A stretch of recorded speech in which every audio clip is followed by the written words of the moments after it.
Bueno, vamos a intentar continuar donde lo hemos dejado esta mañana. Ha sido una sesión de la mañana maravillosa en la que, bueno, para aquellos que no estuvierais, os explicamos que hemos tenido un debate muy interesante, un diagnóstico sobre las expectativas que los estudiantes tienen cuando entran en la universidad y ese proceso de esa experimentación que tienen a lo largo de los años y después si se produce esa pérdida de expectativas, el no cumplimiento de esas expectativas, el surgimiento de nuevas.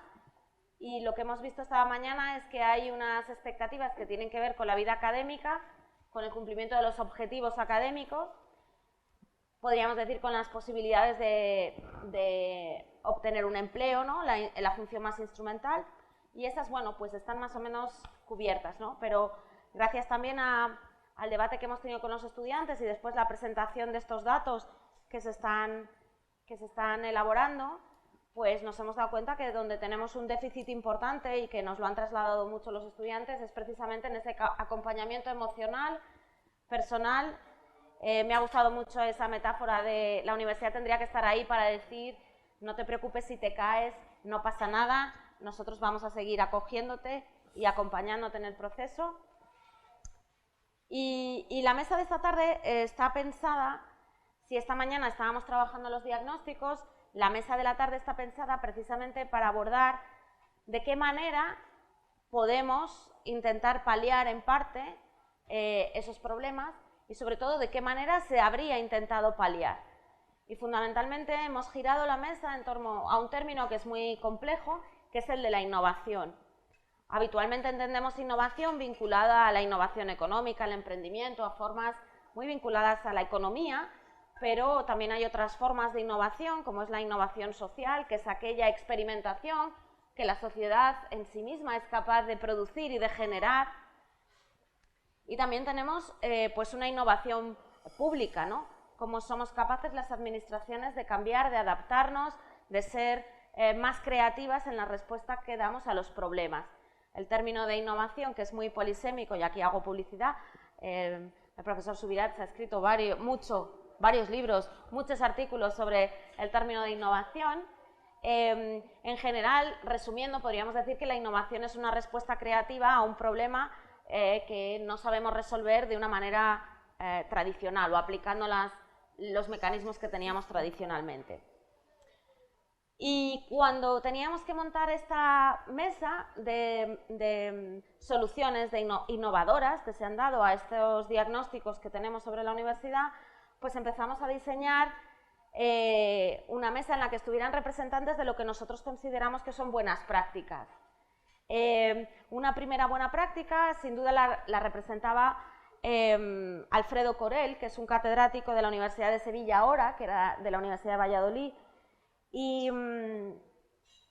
que fue vicerrector de Innovación Docente y Transformación Digital de esa universidad, y por lo tanto que le había dado un impulso a la transformación digital y a la forma de organizar la docencia, introduciendo tecnologías digitales, pero sobre todo nuevas formas de enseñanza-aprendizaje. Alfredo además es un gran divulgador y es una persona que ha estado muy cercana a nosotros durante la pandemia, porque salía todos los sábados en la tele a explicarnos, ¿no?, los virus, ¿no?, de una forma súper creativa y que dentro la terrible incertidumbre, él nos daba algunas pistas. Bueno, pues el pobre Alfredo está atascado en un tren en Córdoba. Yo tengo miedo de que se arrepienta y se vaya para atrás, o que vuelva y que tome impulso y en algún momento llegue. Si llega, le incorporamos. Si llega mañana, le incorporamos mañana, porque es una voz que yo creo que necesitamos escuchar y ver, ¿no? Por otro lado, también oteando en algunas de las cuestiones que nos parecían que habían sido interesantes como buenas prácticas, pues nos encontramos con el que era fundador y director del Media Lab de la Universidad de Granada, un laboratorio de investigación en cultura y sociedad digital, y que quería también, bueno, pues impulsar en la universidad un proceso de transformación. Hay muchos Media Labs en universidades.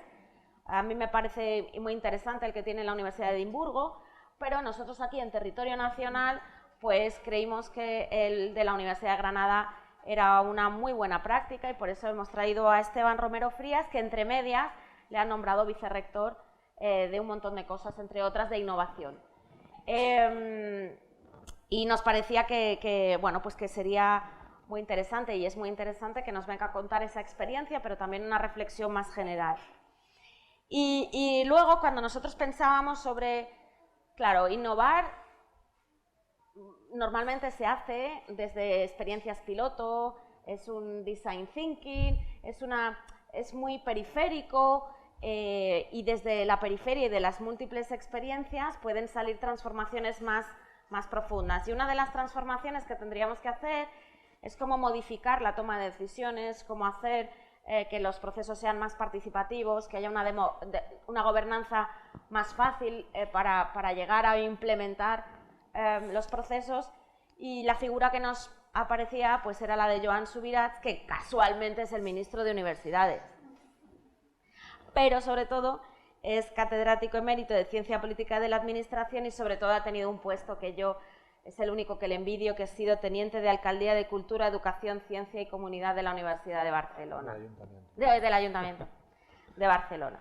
Es eso lo que le envidio, no haber sido gerente, que eso era un rollo, pero esa parte, ¿no? Porque él tuvo la posibilidad, él ha tenido la posibilidad de experimentar en el ámbito de la política pública pues todo lo que él venía estudiando desde hacía muchísimo tiempo y entre medias pues lo ha hecho también o lo ha intentado hacer en el contexto de la universidad.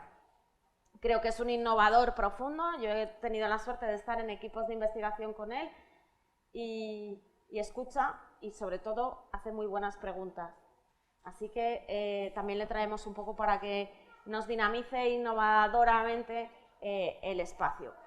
Y algo le podemos intentar sacar de su condición de ministro de Universidades, pero esa es la parte que te vamos a explotar menos. Quedan 15 días. Si no hay repetición de lecciones. Si no hay repetición de lecciones. Bueno, pues si queréis empezamos con nuestros dos ponentes. Yo creo que esta mañana ha quedado muy claro que tradicionalmente la universidad muchos estudiantes se imaginaban que iba a la universidad como la cuna del conocimiento, como un espacio de saber, el espacio del saber. Y a medida que hemos avanzado, pues ha parecido que la universidad debería ser un espacio más poroso, más abierto al exterior, más abierto a otras formas de conocer y de producir conocimiento. Un espacio donde tiene que relacionarse más el estudiantado entre sí y mucho más el estudiantado en relación con los profesores. También creemos que es importante que haya una mayor relación con el territorio, con los territorios. La pregunta es si la universidad no nos valora, ¿no? Una de las cuestiones que han salido es que la universidad es valorada por los estudiantes, pero mucho menos por la sociedad. Sí, quizás esa es la pregunta que tendríamos que hacernos, ¿no? ¿No se oye? Entonces, mi primera pregunta es intentad, si podéis, reflexionar sobre cómo creéis que es el estado de la universidad actualmente, si coincidís con el diagnóstico que nosotros hemos hecho esta mañana y fundamentalmente, cuáles son los problemas que identificáis como los más importantes desde vuestra propia experiencia y supongo que desde vuestro propio hacer, ¿no? Como docentes, como gestores y también como políticos. Yo creo que la puerta está abierta porque hace calor, pero entra un montón de ruido. No sé si probamos a ver cerrada y si nos morimos de calor la abrimos, ¿vale? Así que, Esteban, no sé si quieres empezar. Vale, perfecto. Bueno, ante todo, agradecer a las organizadoras del curso, a la vicerrectora, a Borja. Les comentaba antes que yo creo que buena parte de la conciencia académica y universitaria me surgió en los cursos de verano del Escorial. Hace 20 años justamente se celebraba un curso que era el 25 aniversario de la Constitución y yo creo que aquello fue en mi vida una confluencia entre lo que era la conciencia universitaria y la conciencia política, en una historia personal en la que siempre he tenido la sensación de llegar un poco tarde, ¿no? a distintas cuestiones. pero bueno, agradezco mucho esa invitación. La verdad que para mí es un lujo venir por primera vez como invitado al Escorial, a los cursos de verano, y sobre todo quería resaltar la primera mesa que hemos tenido esta mañana, que yo creo la mesa que ha sentado las bases para el diagnóstico de la situación de la universidad. Yo creo que las compañeras que han estado exponiendo su visión de la situación lo han hecho de una forma muy clara. En mi caso, además, recientemente hemos tenido un periodo electoral en la Universidad de Granada y tuve la oportunidad de coordinar las propuestas de estudiantes, y hay una alineación, ¿no? Muy clara con respecto a aquellas cuestiones que habéis sacado vosotras desde vuestra realidad aquí en Madrid. Como primera idea, a mí me gustaría manifestar que la universidad está en crisis, pero esto no es ninguna novedad, esto es el propio ser de la universidad. Siempre hay una frase que me gusta incluir en los diversos proyectos docentes o de investigación que he tenido que hacer a lo largo de mi vida, que es de Francisco Giner de los Ríos, del año 1900, que dice: la situación actual de nuestras universidades es de una crisis que apenas si se halla en sus comienzos. Lógicamente visionario, pero es una frase que podríamos seguir repitiendo en tanto la universidad exista, ¿no? Sobre todo esa universidad pública que va más allá de lo que son las aspiraciones de generar una mejor vida futura en cuanto, por ejemplo, a empleabilidad, sino que es una universidad que tiene otros mandatos. Son unos mandatos democráticos, unos mandatos ciudadanos, que son muy importantes y que en ocasiones, bueno, pues las dinámicas más neoliberales nos llevan a olvidar. Querría también esa idea de crisis ponerla un poco en relación con los otros momentos en las últimas décadas en las que esta idea de que la universidad puede que esté ante su fin si no la cambiamos, pues ha aparecido. En 2012 fue cuando surgieron con mucha fuerza la idea de los MOOC, ¿no? Los cursos online masivos abiertos. Y ahí teníamos algunos visionarios de startups californianas, ¿no? Con esta ideología californiana que mezcla, bueno, pues esa idea libertaria, ¿no? y al mismo tiempo la idea del hacker, ¿no?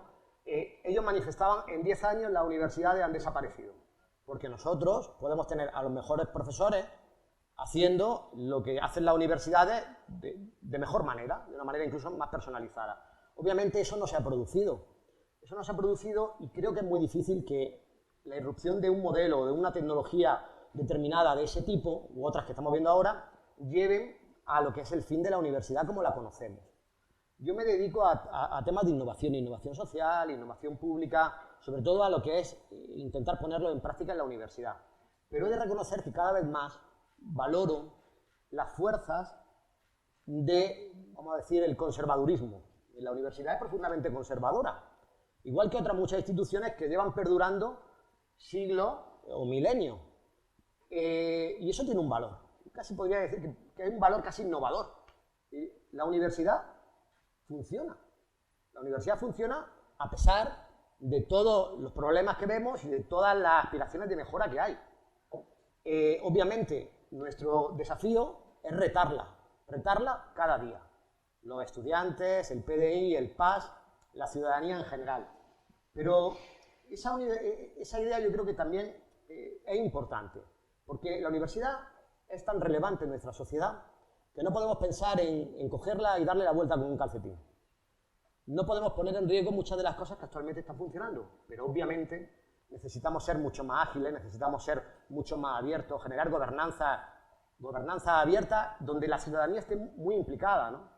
No solamente docentes y estudiantes, sino considerarnos todos y vernos todos como ciudadanía, como ciudadanos que forman parte, bueno, pues de esta sociedad y se dirigen a resolver los retos del territorio. Partiendo de esa base, otro caso que yo creo que es muy importante para hablar de la crisis de la universidad es la pandemia. Ya se nos ha olvidado la pandemia. Pero la pandemia, en términos de innovación, supuso un gran experimento, a la par que en su lectura posterior yo creo que también una gran decepción. Porque hemos vuelto a recuperar la vida que teníamos antes del año 2020 y dudo que hayamos generado los aprendizajes suficientes como para haber mejorado nuestro modelo. Por ejemplo, yendo hacia enfoques más híbridos, más flexibles, más ágiles. Hemos tenido de alguna manera una especie de movimiento un tanto recalcitrante. Es decir, no, esto fue porque había que hacerlo, no nos quedaba otra, pero no estoy dispuesto a seguir por aquí. Entonces, ahí tengo cierto miedo porque creo que aún estamos a tiempo de rescatar eso, de rescatarlo de forma sistémica. Yo no sé si a nivel incluso de política, ¿no? de ministerio, si hemos intentado fomentar, ¿no? el que pudiéramos sacar el máximo de aprendizaje de lo que ahí ocurrió, que ha sido algo que probablemente, espero, no repitamos en nuestra vida, ¿no? Eso está ahí. No sé si quieres que quizás hagamos intervenciones más cortas, así podemos... Vale. Luego sigo con el diagnóstico. Sí, a mí de las cosas que has dicho me parece que me dan la posibilidad de darle la palabra a Joan, porque hay una cosa que él dice mucho, que es una cosa son las competencias y otra cosa son las incumbencias. Y la pandemia nos puso encima de la mesa un montón de incumbencias que no teníamos mucha capacidad de resolver. Entonces, bueno, pues no sé, Joan, si nos puedes hacer esa radiografía de los problemas de la universidad que ahora conoces casi pues más que antes. Bien, ante todo, gracias por la invitación a Rosa y a la Complutense por poder participar en este curso. Ya he estado otras veces aquí en el Escorial, en cursos de verano, pero la primera vez que estoy como ministro y seguramente será la última que estoy como ministro, por lo tanto es una oportunidad relativamente única, ¿no?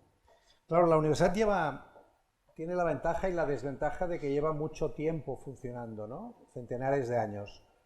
Y ha ido cambiando tres cosas seguramente, ¿no? El qué, a quién va dirigido y el cómo, ¿no?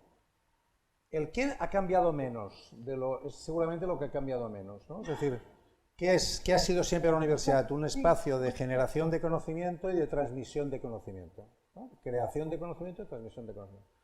Entonces esto viene desde que la gente, digamos, transitaba por Europa desde Uppsala a Bolonia, Salamanca a Granada y que pongamos Oxford, Cambridge, Sorbona y no sé qué más, ¿no? Iba viajando por Europa para ir a escuchar a los grandes maestros, ¿no? Que estaban allí, ¿no? Y entonces ellos querían escucharlos y querían convertirse en discípulos de ellos y tal. Por lo tanto, eran sitios donde se reunían, ¿no? Los estudios que se llamaban, ¿no? Se reunían maestros, ¿no? Y gente que les iba a escuchar y que generaban una reproducción de conocimiento, ¿no? Esto es lo que sigue siendo la universidad, un espacio en el cual lo único que en aquel momento seguramente, si os acordáis históricamente, el conflicto se generó entre universidad y iglesia, que son dos instituciones seculares, porque la iglesia tuvo que empezar a dar permiso para que las universidades empezaran a existir de manera autónoma, que no fuera el pensamiento de la iglesia, porque el único pensamiento que era el que se divulgaba era el de la iglesia. Pero si vais a Alcalá de Henares, que es seguramente el primer campus universitario que existe en el mundo, ¿no? Pues, y le han dado ese, ¿no? Es patrimonio nacional patrimonio universal de la humanidad, porque precisamente es un campus urbano. Allí se creó, ¿no? Por parte de un cardenal, esa estructura de conocimiento, ¿no? El qué sigue siendo bastante lo mismo. Lo único que ahora hay mucha más gente que genera conocimiento, ¿no? O sea, ya no hay únicos grandes espacios de generación de conocimiento, sino hay muchas más que generan conocimiento y que transmiten conocimiento, ¿no? Y esto va a ser así, va a irse ampliando. Por lo tanto, la universidad ha entrado en competencia mucho mayor que antes en relación a la generación y transmisión de conocimiento. Se incorporó otro elemento que fue que ese conocimiento se acreditaba, el título.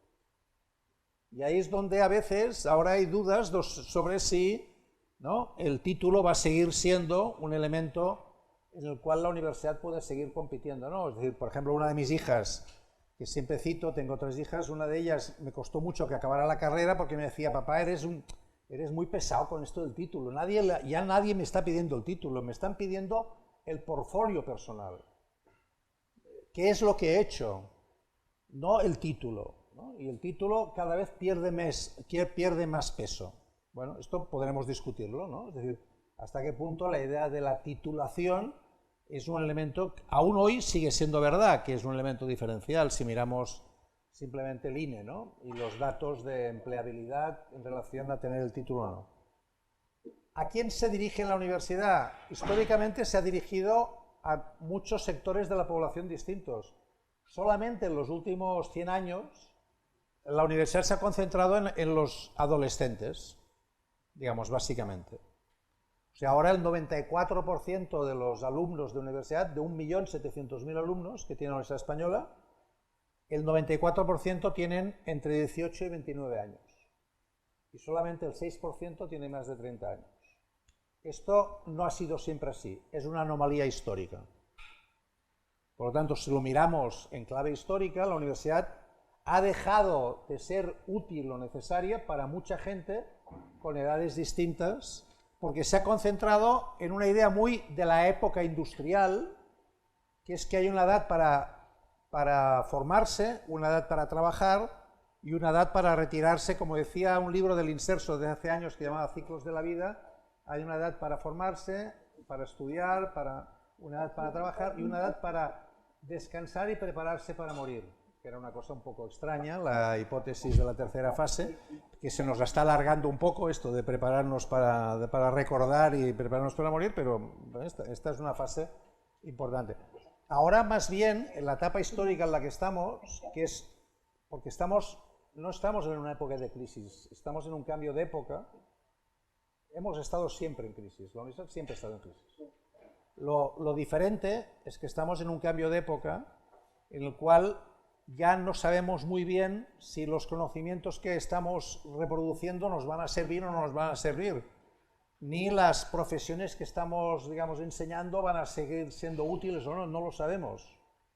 Por lo tanto, en este cambio de época, el problema es de que ya no nos sirve la idea de que podemos estar solamente un tiempo formándonos y de lo que nos formamos vamos a trabajar toda la vida, porque no va a ser así.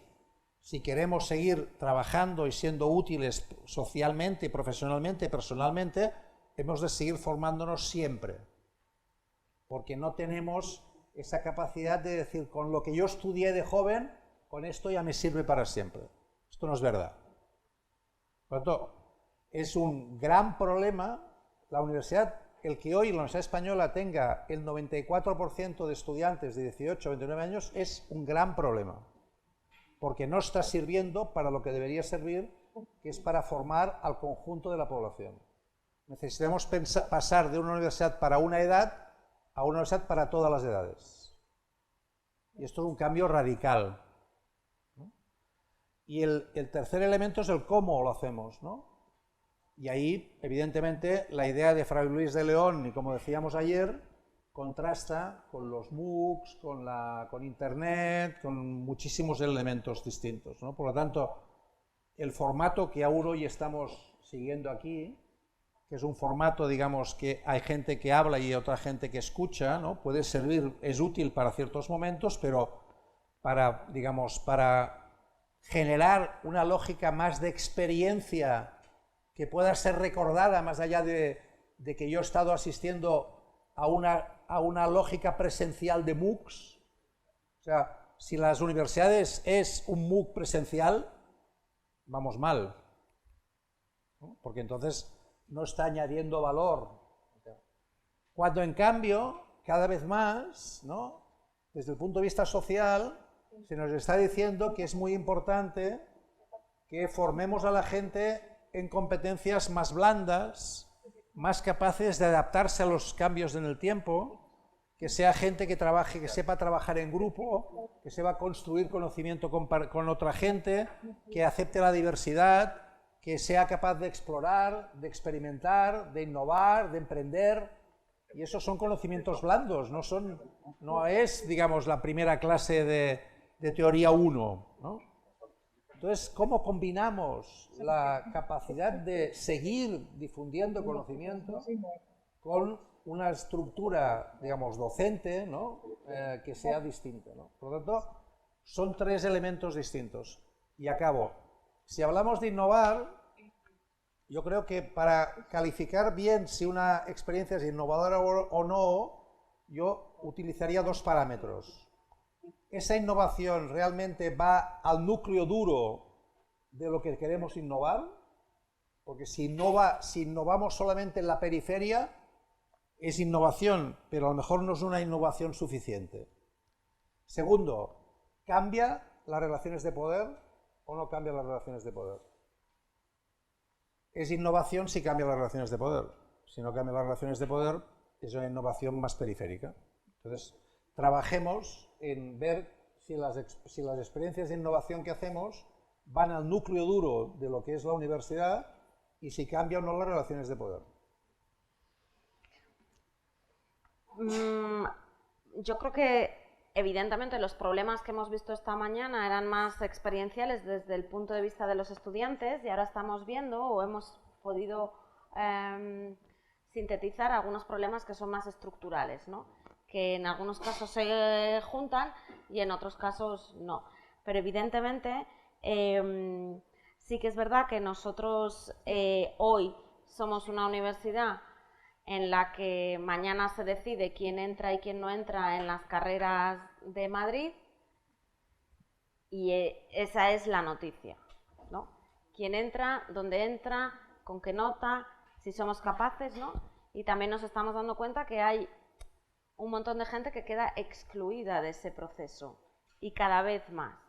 A mí me supone un problema pensar que la universidad no tiene capacidad para dar cabida a todos los estudiantes que quisieran estudiar de esa franja, que Joan dice que no debería ser solo esa franja, sino que debería ser todavía más, ¿no? Por lo tanto, un problema es, ¿estamos las universidades públicas capacitadas para poder dar respuesta a la demanda? Y parece que no, tenemos un problema estructural, ¿no? El segundo problema que tenemos es que qué conocimiento estamos generando. ¿Estamos generando un conocimiento al servicio de la sociedad o estamos generando un conocimiento que nos sirve para reproducir nuestro estatus como docentes e investigadores en el mismo círculo, ¿no? Lo que nos demandan los estudiantes esta mañana es, oye, que atiéndeme a mí, que yo soy el estudiante, ¿no? Y cómo al final parece que es el menos importante en el aula, ¿no? Y en relación al cómo, pues evidentemente tenemos ese debate y yo me acuerdo, ¿no? Que cuando de repente tenemos que hacer ese tránsito a la universidad digital como consecuencia de la pandemia, nos encontramos con un profesorado que tenía unas dificultades muy importantes porque no conocía los recursos tecnológicos, le parecía, hubo un profesor que dijo, es que yo siempre he sido profesor de teatro y de repente me dicen que sea actor de una telenovela que además tenga recursos para que pueda estar hablando a diferentes cámaras al mismo tiempo, que les consiga enganchar para que no se conecten a Netflix, que está más o menos en el mismo tiempo que yo, y yo me siento incapaz, ¿no? Nos encontramos, claro, porque siempre lo veis desde el punto de vista de los estudiantes, pero desde el punto de vista de los profesores era, pero si a mí dame un aula, yo qué sé ahora que tengo que hablar con una cámara, con otro, ¿no? Y hemos hecho la parte más fácil, entre comillas, que ha sido la adaptación tecnológica física, ¿no? Todas las aulas tienen tecnología punta, puedes dar una clase y una videoconferencia y pero en el fondo nos está costando mucho también a los profesores responder, ¿no? De ahí mi negativa al TikTok, que creo que tengo que explicarlo en todas las mesas, ¿no? Pero me parece que por otro lado ha habido un montón de aprendizajes utilizando las nuevas tecnologías que creo que sí que han sido interesantes en la transformación de cómo se genera y se produce el conocimiento, ¿vale? Y esa sería mi segunda pregunta, si creéis que la tecnología ha ayudado a la co-creación del conocimiento, a la coproducción del conocimiento, en la medida en la que somos capaces de interaccionar de otra manera, más horizontalmente, que podemos discutir más o no. Antes en la comida hablábamos que desde la Universidad Autónoma de Barcelona se hizo un MOOC sobre políticas públicas, que estaba Jaume y que estaba Joan, que han visto 70.000 personas, ¿no? La capacidad de impactar en el conocimiento y devolver a la sociedad el conocimiento, pues parece que también usando las nuevas tecnologías generamos otras dinámicas. Entonces la pregunta sería, la tecnología, las transformaciones en el modelo de enseñanza-aprendizaje, ¿qué creéis que, bueno, pues sí resultan importantes para responder a los retos que tenemos? Yo creo que la tecnología es consustancial al hecho humano. Yo creo que estamos hablando de tecnologías de la comunicación, tecnologías que tienen un potencial disruptivo muy grande, que por sí solas cambian cosas, pero no necesariamente hacia donde nos gustaría que se cambiara, ¿no? Yo creo que eso es importante, huir de una idea determinista, que la aplicación de la tecnología por sí solo supone una mejora en la educación. Yo creo que quizá el caso más claro es el propio de los MOOC. La idea del MOOC surge de dos profesores canadienses, Siemens y Downs, que lo que hacía era una clase sobre pedagogías, la daban utilizando blogs y sus estudiantes en clase utilizaban también una red de blogs que se conectaban y dialogaban entre sí. Dado que eso ya estaba en el espacio abierto de Internet, dijeron, bueno, pues abramos esto para que quien quiera se una a la conversación. Esa era la idea del MOOC conectivo, un MOOC que se basaba justamente en aquello en lo que la universidad es especialmente buena, o debería serlo, que es en conectar a gente. El MOOC, que luego se ha convertido en un hecho masivo, no es un MOOC conectivo, es un MOOC que en términos de transmisión de conocimiento puede funcionar muy bien, pero en términos de generación de relaciones es muy empobrecedor. Entonces, el diseño a partir de la tecnología es fundamental. Otro caso que para mí nunca está bien ponderado, ¿no?, en el ámbito universitario, es el caso de Wikipedia. Vamos a llegar a un momento en que Wikipedia esté superada, ¿no?, por avances que estamos teniendo, por ejemplo, con la inteligencia artificial, y no vamos a ser capaces desde la universidad de hacer un reconocimiento a la mayor obra que ha hecho nunca, la mayor obra de enciclopedia que ha hecho nunca el ser humano. Lo de Wikipedia es una cosa, es un modelo. No voy a hablar de modelo de negocio, un modelo, digamos, de proyecto sostenible, que si a día de hoy, desconociendo lo que es Wikipedia, se lo planteáramos a cualquier persona, diríamos que es una absoluta chorrada, porque ¿quién diablos va a querer dar su conocimiento sin recibir ningún tipo de reconocimiento a cambio? Y eso ha hecho, y es una cosa que habla muy mal del sistema universitario, que las universidades se hayan comprometido bastante poco con el proyecto que supone Wikipedia. Porque ¿qué profesorado va a involucrarse en Wikipedia, salvo que sean aquellos activistas con una gran vocación, cuando lo que estás buscando es que te enseñen un papel, que te hagan un certificado? Realmente triste, cuando todos utilizamos Wikipedia. Y durante mucho tiempo, fijaos, cómo la tecnología nos reta a las entidades del conocimiento, durante mucho tiempo nos hemos dedicado a decir, cuidado con Wikipedia porque no hay procesos de calidad, porque hay información falsa, porque mil cosas. Cuando tiene un sistema que precisamente se basa en los sistemas de revisión por pares. Entonces, pongo este ejemplo, que es un ejemplo que tiene ya más de 20 años, para un poco intentar analizar la cantidad de prejuicios que tenemos sobre los diversos artefactos digitales con los que nos enfrentamos en el mundo de la educación. Y ahora tenemos un nuevo reto, que es el reto de las inteligencias artificiales conversacionales, que son realmente asombrosas. ¿Verdad que todavía hay gente que dice, bueno, se nota mucho que es el ChatGPT, ¿no? Esto, en fin, lo que vamos a ver en los próximos años es absolutamente inconcebible, hace apenas unos años. Es decir, hemos resuelto el problema de que copien los trabajos estudiantes quienes los copiaran, utilizando Turnitin, con sistemas de control. Y ahora nos vamos a encontrar con herramientas que directamente tú le dices, mira, esto quiero que no lo pueda reconocer nadie. Y te lo van a hacer. Entonces, obviamente eso nos reta al modelo desde la raíz. Tenemos que centrarnos mucho más en ese sentido, en aquello que la tecnología todavía no puede hacer, que es el de juntar a personas para que trabajen juntas, y para que hagan proyectos, para que prototipen en clase, para que sean capaces de, además, hacer esos retos en torno a aquellas necesidades que tienen en lo próximo, para que sean aprendizajes significativos. La conexión con el territorio es algo que nos está demandando la sociedad y que desde la parte del PDI y del profesorado hemos ido perdiendo, entre otras cosas, porque como al final lo que generalmente se nos valora es la investigación, y la investigación entra dentro de una conversación global que en muchos casos está dominada por geopolíticas que no son las nuestras, acabamos investigando en el área de empresa, por ejemplo, en los mercados de capitales de Estados Unidos. Cuando dice, ¿y a mí esto qué diablos me importa? Como si fuera una investigación en química o en física, y dices, bueno, es que esto es universalizable, ¿no? En ciencias sociales no es universalizable, pero como necesito publicar, me da igual lo que publique. Entonces eso nos aleja de lo próximo. Y lo próximo, esto se ve claramente cuando abordamos todo el tema de la Agenda 2030, lo ODS. Cuando Naciones Unidas saca todo el programa del Objetivo de Desarrollo Sostenible, se encuentra con un problema, y es que esto ahora, ¿cómo lo aterriza en el territorio? casi todos los programas que tiene las Naciones Unidas en esa línea, o que tiene un hábitat, es cómo localizamos los objetivos de desarrollo sostenible, porque si no, no me valen para nada. Son marcos conceptuales vacíos. Y entonces ahí tenemos, por ejemplo, en nuestro país, el desarrollo de la agenda urbana. Ahí es donde tenemos que incidir. Con esto dejo la pelota votando para la siguiente pregunta, que os cuente un proyecto que estamos haciendo.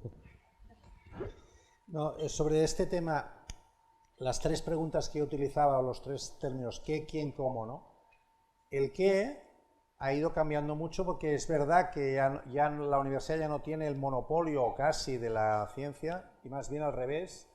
Cada vez tenemos que hablar, el ejemplo de Wikipedia es fantástico en este sentido, como ha dicho Esteban ahora, porque estamos hablando de ciencia abierta, estamos hablando de ciencia ciudadana, estamos hablando de conocimiento como bien común. Son tres conceptos que son radicalmente distintos a los que durante muchos años hemos tenido en las universidades, ¿no? Ciencia abierta va directamente, digamos, a atacar la estructura, digamos, perversa que se ha construido, ¿no?, de un conocimiento, de una ciencia cerrada en journals, con acceso a través de pagos. Unos 140 millones de euros nos cuesta esta estructura en España en estos momentos, ¿no?, de acceso a la ciencia. Por lo tanto, gran tema. Ciencia ciudadana parte de la hipótesis de que no solamente hay ciencia dentro de la universidad, sino que hay ciencia fuera. Que por lo tanto, ¿no?, como decía ya a Paulo Freire, ¿no?, estamos en una sociedad de saberes. Por lo tanto, el saber no es únicamente el de la universidad, sino que hay saberes fuera. Veréis que en la LOSU, hago una pequeña inserción publicitaria, no hay en ningún momento en la ley ni una sola vez que se hable de transferencia que no se ponga al lado intercambio. Transferencia e intercambio de conocimiento. Por lo tanto, no estamos hablando solo de que la universidad tiene que mejorar su transferencia, como si fuera el único sitio donde hay conocimiento y sobre el cual tiene que transferir, sino que transfiere e intercambia conocimiento porque hay conocimiento fuera. La idea de ciencia ciudadana es clave desde muchos puntos de vista, porque quiere decir incorporar a la ciudadanía en los procesos de investigación, de tal manera que no ocurra como nos está ocurriendo también, que en muchos casos los avances científicos son desconsiderados por parte de la población porque considera que son invención o una conspiración. No estoy haciendo campaña electoral, pero ya me entendéis, conspiración de alguien que se ha dedicado a pensar que ahora nos deberíamos vacunar, que no sé por qué el diésel es, digamos, algo extraño, que va contra el medio ambiente, o no sé a quién se le ha ocurrido, ¿no?, que tenemos unos objetivos del ODS que se han inventado no sé quién, ¿no? Si esto se hubiera hecho con una mayor presencia ciudadana en los procesos de construcción de conocimiento, el nivel de implicación social de ese proceso nos aseguraría una más fácil implementación que si esto viene de golpe como una invención de unos que han descubierto algo que es muy importante. Esa idea de ciencia como descubrimiento al margen de la gente es algo que también tenemos que ir, digamos, mejorando, ¿no? Y luego viene el tema también decía antes, ciencia abierta, ciencia ciudadana, que quiere decir co-creación de conocimiento y conocimiento como bien común, ¿no? Y el hecho de que precisamente hemos de reivindicar algo que es algo obvio, pero no lo es tanto muchas veces, que el conocimiento es el único bien, o uno de los pocos bienes, que no es rival por definición. O sea, el hecho de que hoy estemos aquí, nosotros, Esteban, Rosa y yo, diciendo cosas que os pueden parecer más interesantes o menos, no hace que nosotros perdamos este conocimiento y vosotros adquiriréis parte o todo ese conocimiento, el que os interese más, y lo podéis reproducir, y no hay en ningún caso la rivalidad que tiene el que yo tenga esta botella y que vosotros no podáis tenerla.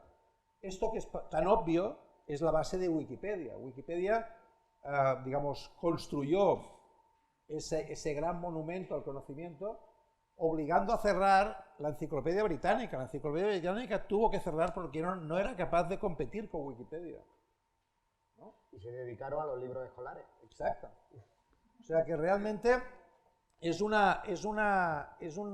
elemento, un ejemplo de lo que tenemos, ¿no?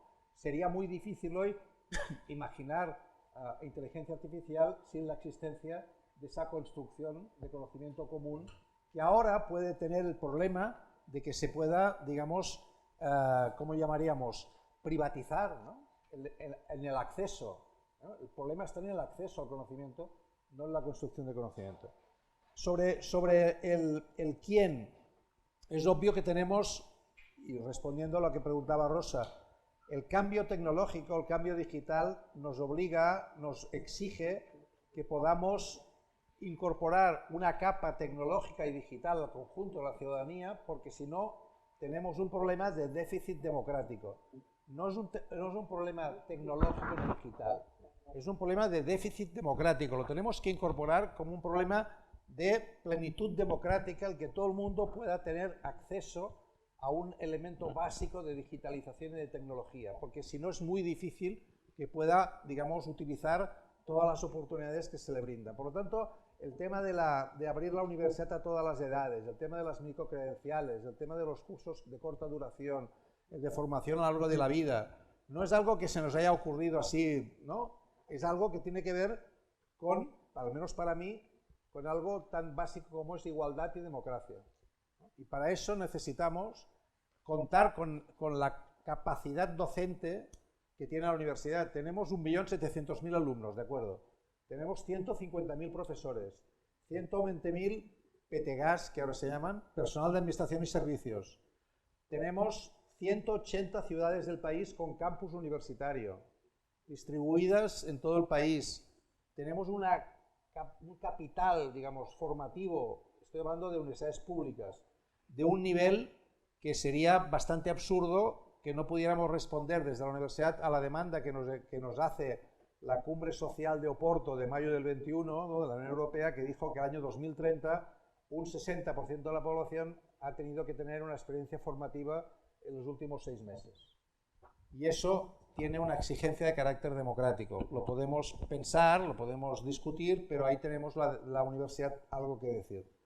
Y el cómo hacerlo, y en esto coincido también con Esteban, nos está diciendo que tenemos que cambiar las formas de trabajar en la universidad, porque tenemos que incorporar algo que se puede perder, que es el valor de la presencialidad. O sea, algo que fue una gran ventaja, digamos, la pandemia, si queréis, desde el punto de vista de tecnificar, ¿no?, y mejorar la capacidad técnica de la universidad y su capacidad de poder seguir haciendo lo que tenía que hacer en momentos complicados, pero ahora tenemos un problema porque si no somos capaces de recuperar el valor añadido de la presencialidad, esto será un factor que perderemos.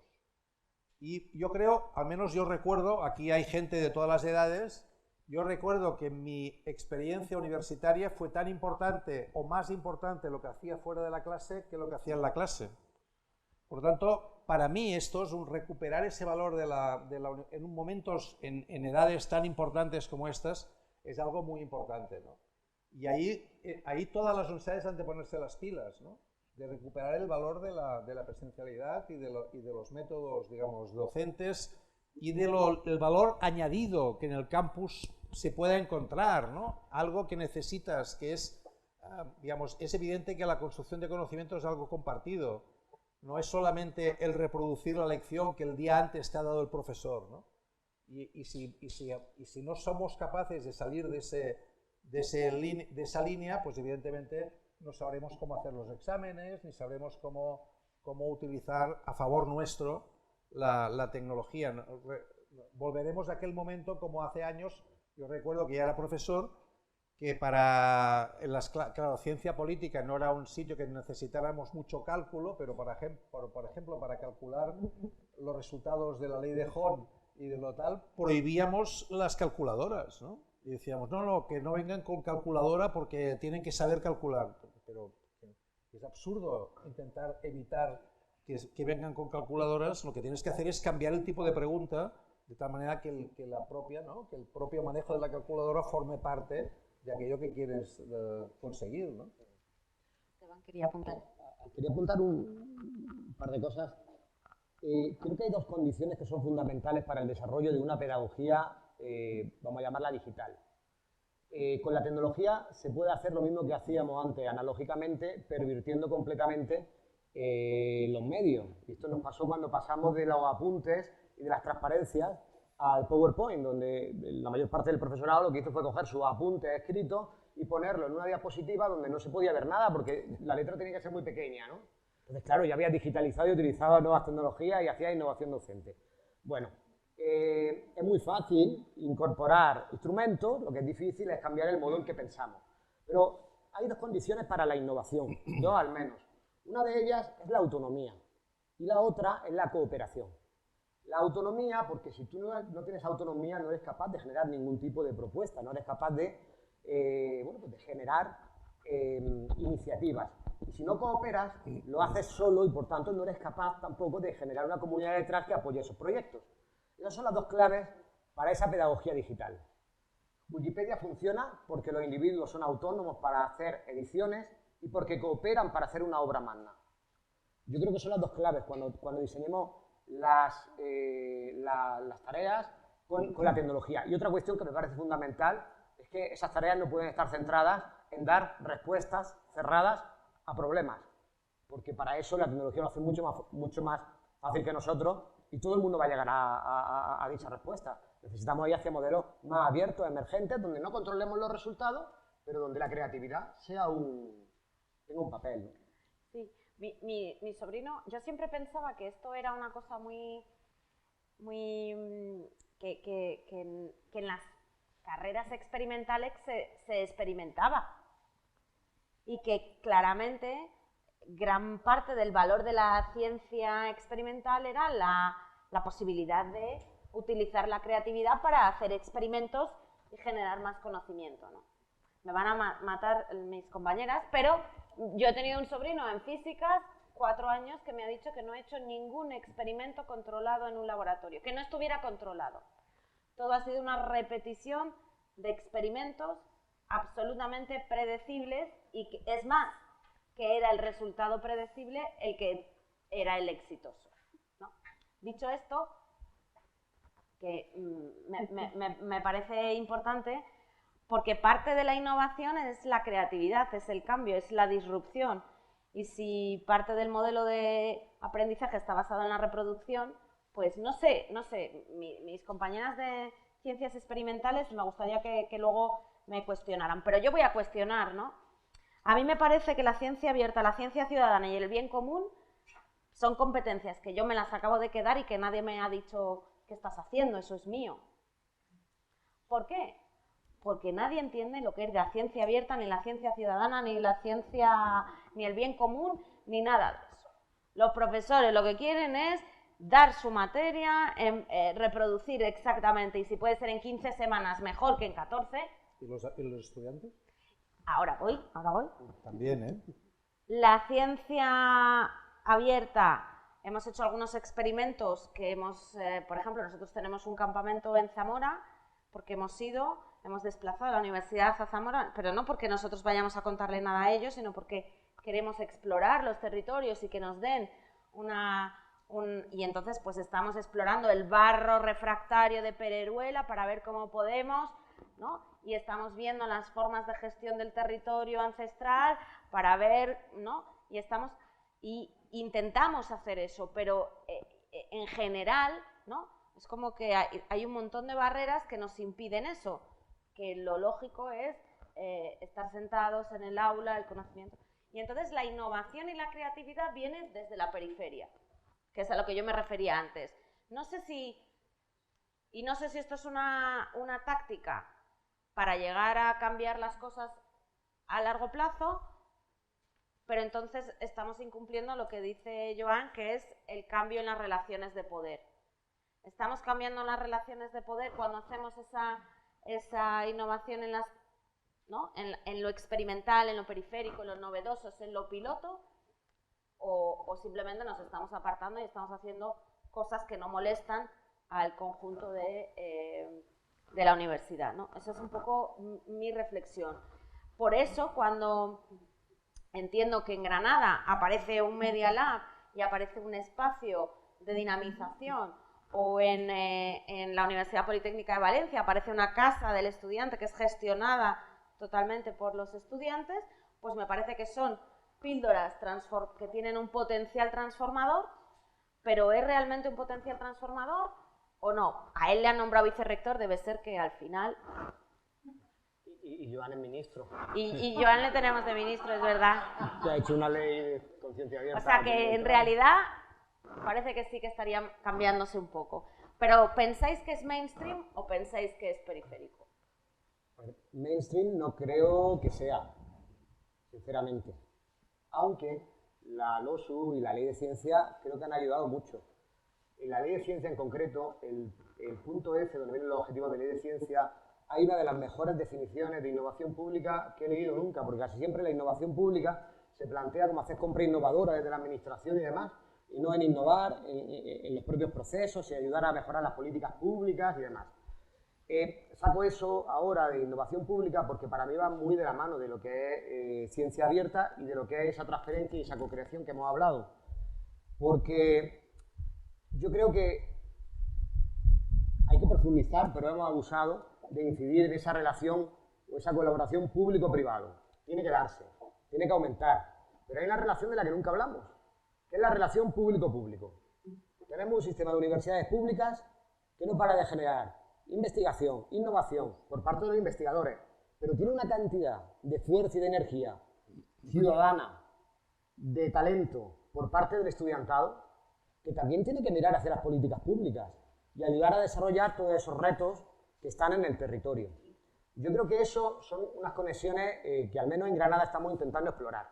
El último proyecto que hemos montado en Media Lab, UGR, y ahora mismo, bueno, pues parte de este vicerrectorado de innovación social, se llama Impronta Granada. Y quizá un poco explicando en qué consiste, podéis ver por dónde vamos o cómo hemos querido hacer la lectura de conectar territorio y universidad. Uno de los grandes retos que nos planteamos siempre que vamos a abordar cuáles son los problemas del entorno es detectarlos. Es lo primero que nos planteamos. Vamos a ver dónde hay oportunidades, qué necesidades hay. Resulta que en los últimos 2 o 3 años, en prácticamente todos los municipios de nuestro país, en todas las diputaciones, se han desarrollado las agendas urbanas. Las agendas urbanas son medidas estandarizadas con vinculación a lo que son las líneas de la Agenda Urbana Española, de los ODS, con indicación de quiénes son los stakeholders a los que hay que referirse a la hora de desarrollar esas políticas, con una temporalización. O sea, es una agenda política de proyectos en lo próximo que la universidad puede abordar.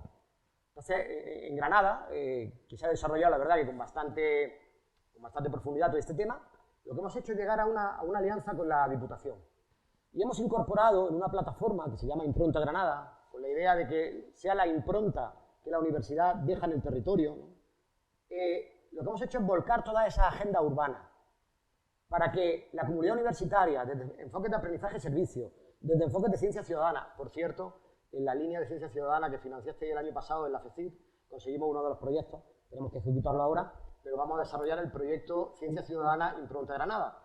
Entonces, en esa plataforma lo que hemos hecho es lo siguiente. Hemos cogido todos esos documentos de agenda urbana, son más de 1000 medidas en la provincia de Granada. Y hemos cogido la investigación que se ha hecho en la Universidad de Granada en los últimos 5 años. Y le hemos aplicado una taxonomía de tags basado en el ODS. Si ahora entráis a improntegranada.es, para cada uno de esos retos de agenda pública, tenemos un listado de investigadores y grupos de investigación que puede que tengan que decir algo para resolver esas cuestiones. Obviamente, con eso no funciona, digamos, la co-creación o la transferencia, solamente con eso. Luego hay un proceso artesano. Hay un proceso artesano que es el proceso que se realiza de forma situada en la universidad, que es convocar, llamar, reunir, tener a alcaldes, a técnicos, a investigadores, a estudiantes, para llevar a cabo eso. Entonces, ese es nuestro enfoque, digamos, de co-creación, en ese sentido. ¿Esto es mainstream? Pues en la Universidad de Granada aún no, pero ahora ya somos vicerrectorados. No sé qué conseguiremos en 6 años. Joan ha conseguido ser ministro y ha hecho estas leyes, ¿no? Pero está ahí. Y luego hay otro tema que me parece fundamental y aprovecho, que es otro proyecto que se llama InfluScience. Es un proyecto, una plataforma, que donde lo que hemos intentado ahí es medir cuál es el impacto en la ciudadanía de las investigaciones que realizamos. Y para ello utilizamos almétricas. Utilizamos las menciones a artículos científicos en Wikipedia, en noticias de prensa, en tweets, y tenemos un ranking hecho, poco normativo, utilizando esas menciones, porque, y esto es fundamental, y yo creo que es el principal reto que tienen los ministerios de ciencia y de universidad, que es encontrar nuevas métricas y nuevas formas de evaluación. Si no cambiamos la evaluación, no cambia absolutamente nada. Es como cuando queremos hacer innovación docente en clase, pero cuando nos preguntan los estudiantes, ¿y cómo nos vamos a evaluar? Pues no, examen final. ¿Qué me estás contando? ¿Cómo queréis que nos impliquemos si nos estáis pidiendo lo mismo, por mucho que promovamos otras cuestiones? Entonces yo creo que esas son líneas, ¿no?, que están ahí. Sí, en esos temas de cambio en las relaciones de poder que decía antes Rosa, ¿no?, que también ha aludido al principio. En la LOSO hemos incorporado un punto para estudiantes que es importante, que pienso y está muy poco trabajado. Está en parte, Alba lo sabe, en la Universidad Politécnica de Valencia, que antes mencionaba Rosa, con la Casa de los Estudiantes, pero se puede trabajar mucho más. A nivel internacional hay muchas universidades donde los servicios de restauración, de bares, de restaurantes, los llevan los estudiantes. Aquí todos son concesiones de las universidades a empresas. Y hay lo que hay, entonces, ¿no? Hablamos mucho de startup, de emprendeduría. ¿Por qué la universidad no hace servicios de la propia universidad donde los estudiantes puedan hacer también sus startups? Creando cooperativas de estudiantes. Esto en la LOSO está permitido ahora, ¿no? La gestión de servicios, en el punto de estudiantado, se habla de que la gestión de servicios la podrán hacer los estudiantes. Entonces aquí hay una posibilidad, es decir, yo he comido mucho mejor en los servicios de restauración de los estudiantes en Finlandia, en Suecia o en Estados Unidos que en el bar, digamos, de la Universidad Autónoma de Barcelona, que regenta una empresa. Y había pues más comida vegana, vegetariana, de más calidad, de la que tal. Bueno, a lo mejor se podría pensar, evidentemente estoy hablando de otra época en la cual también los servicios de fotocopias los llevaban los estudiantes. Ahora esto de las fotocopias es otro mundo, ¿no? Pero podemos imaginar servicios de la propia universidad que estén gestionados por los estudiantes. Bueno, ahí nos encontramos sistemáticamente con el bloqueo de la ley de contratación y las normas de gestión presupuestaria, ¿eh? Vale, hay un doctorado industrial, que es otra cosa que quería mencionar, un doctorado industrial que se está haciendo en el Ayuntamiento de Barcelona para trabajar cómo las cláusulas sociales podrían prevalecer sobre cláusulas económicas a la hora de decidir sobre contratos públicos. Porque ya sabéis que al final la contratación pública, la cláusula económica es la más importante y no se tiene en cuenta la cláusula social y esto genera multitud de problemas, ¿no? Es decir, se trata de trabajar con la hipótesis, es decir, yo creo que la innovación, porque antes cuando he aludido a la innovación también he dicho, parece que son los profesores los que tenemos que innovar, los estudiantes también son resistentes al cambio, ¿eh? O sea, los estudiantes también, cuando les dices, bueno, este año vamos a innovar y vamos a hacer una...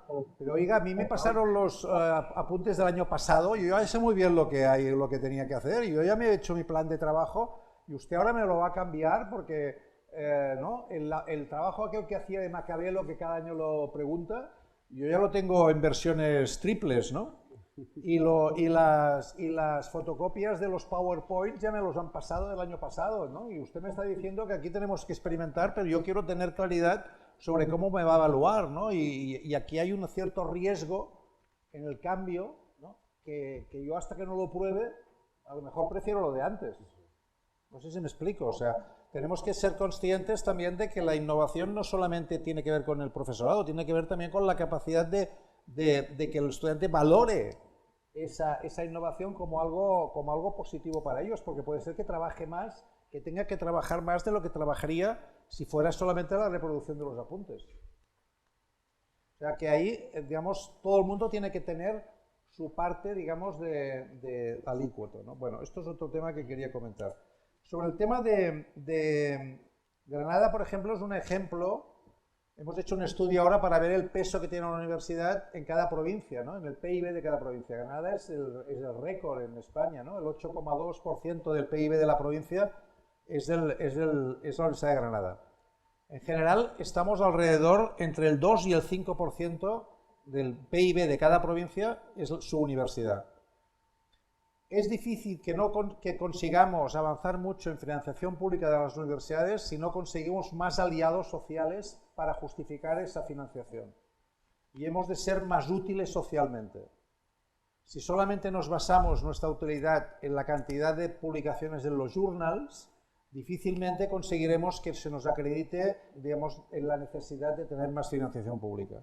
Esto quiere decir, por ejemplo, pues que la Universidad de Córdoba está haciendo centros de desarrollo territorial en Linares, que el grupo de arqueología de la Universidad de Granada recuperó los canales de riego que tenían en la época precatólica, digamos, ¿no? En la época árabe, y esto ha ido muy bien para las carencias de agua, y ha sido el grupo de arqueología el que, trabajando con los agricultores de la Sierra Nevada, ha recuperado esos canales de riego. Por lo tanto, imaginaos, los arqueólogos han conseguido su utilidad social a nivel de tejido social, y ahora hay muchos más agricultores que están dispuestos a defender el presupuesto del Departamento de Arqueología de Granada, por decirlo así.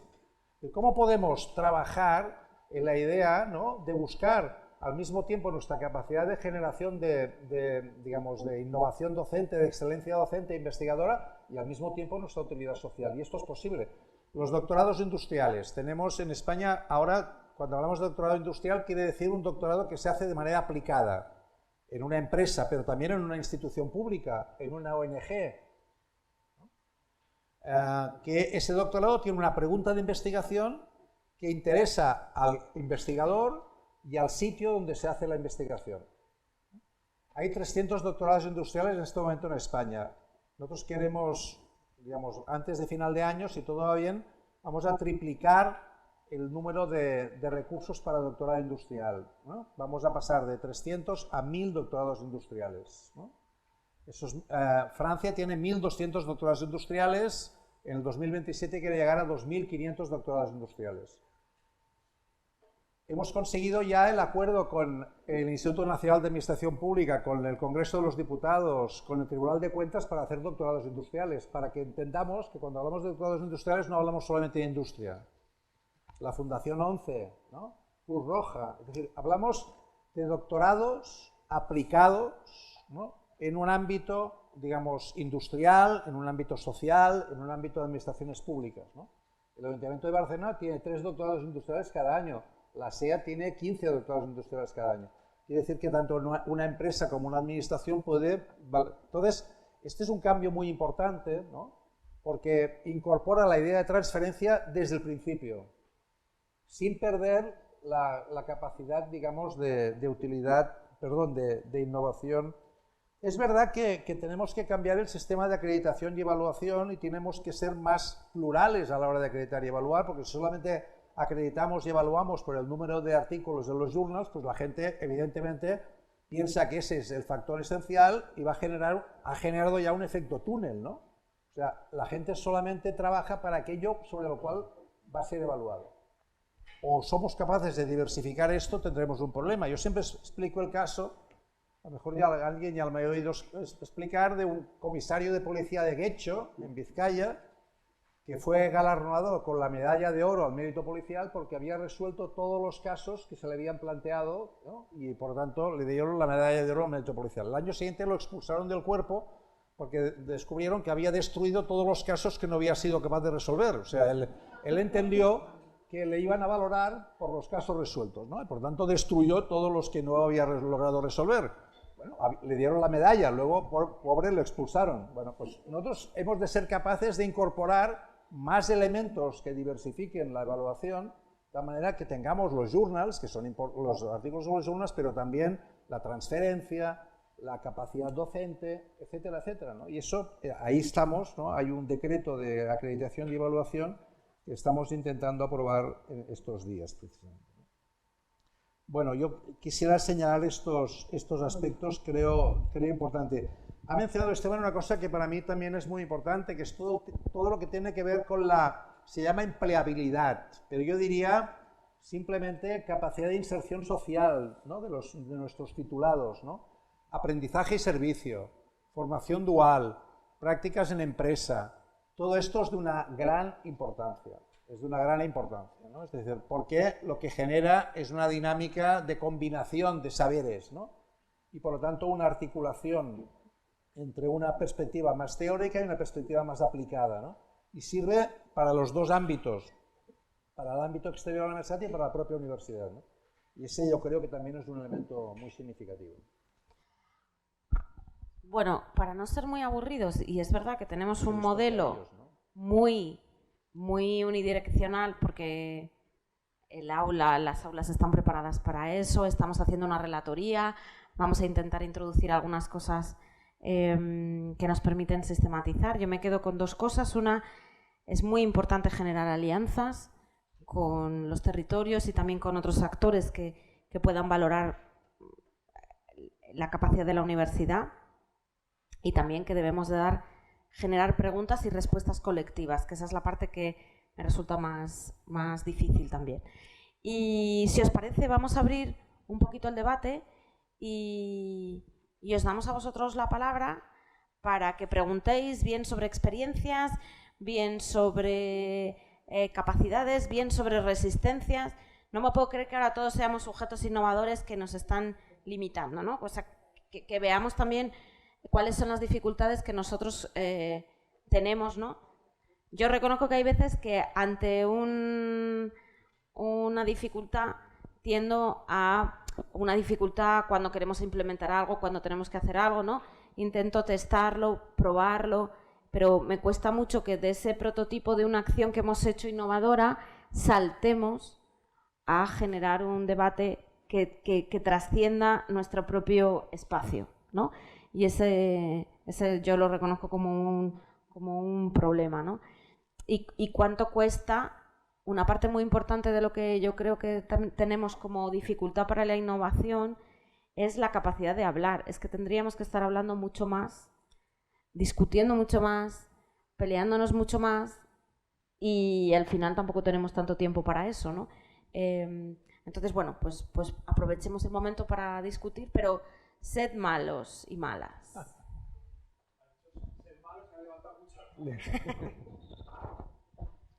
Muchísimas gracias. Yo quería plantear una cuestión yendo a lo más básico de esa estructura de transmisión de conocimientos, de generación y transmisión de conocimientos. A mi juicio, eso más básico se llama relación alumno-profesor. Este sector de aquí te va a decir que estudiante, ¿eh? Estudiante-profesor. Quiero decir, es verdad que en otro tipo de espacios pueden darse dinámicas más asamblearias, donde las cuestiones están sujetas a opinión y a deliberación, pero yo me pregunto, y hago esta pregunta extensible a todos los demás, si en la universidad valores como la verdad y la objetividad no cuentan.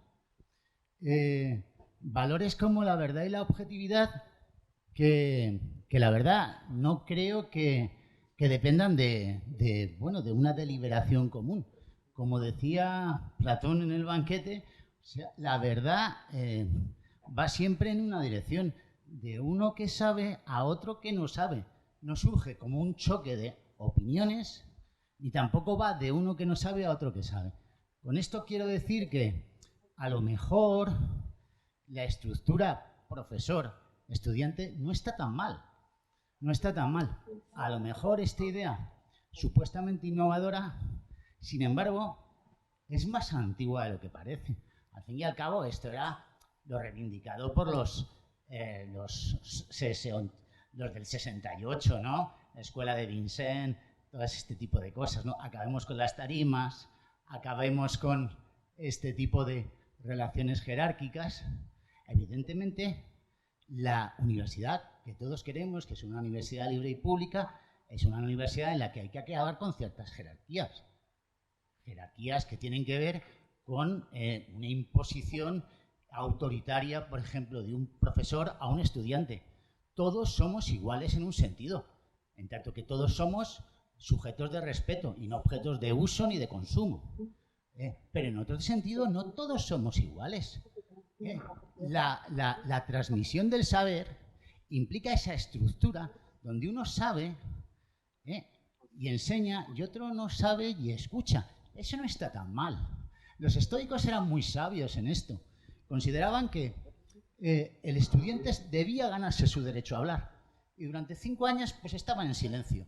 Tampoco está tan mal, ¿no? Bueno, nada más. He dicho que fuerais malos, pero no tanto. ¿Qué hacemos? ¿Acumular? Yo creo que acumulamos unas cuantas, si os parece, y después, bueno, porque la idea es que sea un poco horizontal, tampoco tiene que ser hacia nosotros, ¿no? La reflexión de Mario ha sido abierta para todos, ¿no? ¿Yo? Vale, gracias. Bueno, lo primero de todo, pues nada, gracias a Esteban, a Rosa y a Joan. A mí no me ha parecido, no sé si es el formato más innovador, pero no me ha parecido desde luego nada aburrido y todo lo contrario, seguiría un buen rato hablando sobre esto. Bueno, como nos han dicho que seamos malos, pues soy malo, pero que nadie se me moleste por lo que digo. Entonces, a ver, la pregunta... Decano de Economía. Eso es. La pregunta de la mesa redonda ¿es posible otra universidad? Pensé que el ministro iba a decir rotundamente sí, con la LOSU, sí. Bueno, eso digo el comentario, pero bueno,